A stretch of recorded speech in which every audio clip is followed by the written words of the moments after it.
কোন শহরের মাইয়া গো লাগে উড়া ধুরা, তুমি কোন শহরের মাইয়া গো লাগে উড়া ধুরা, তুমি কোন শহরের মাইয়া গো লাগে উড়া ধুরা।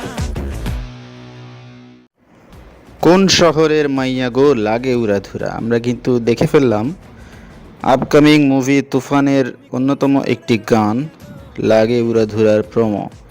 খুব শিগগিরই চলে আসছে গানটি চরকি এবং অন্যান্য ডিজিটাল প্ল্যাটফর্মে। সম্ভবত শাকিব খানের 25 বছর পূর্তি উপলক্ষে, ক্যারিয়ারের 25 বছর পূর্তি উপলক্ষে গানটিকে রিলিজ দেওয়া হবে।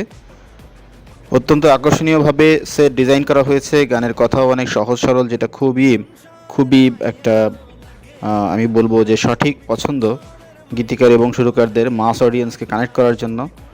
এবং আমরা জানি যে মিউজিক কম্পোজ করেছেন হচ্ছে বর্তমান সময়ের হালের অন্যতম ক্রেজ প্রীতম আহমেদের মাধ্যমে। সো এটা অবশ্যই একটা ভালো সঙ্গীত আয়োজন হবে এবং সকল মানুষের মন জয় করবে বলেই আমার বিশ্বাস।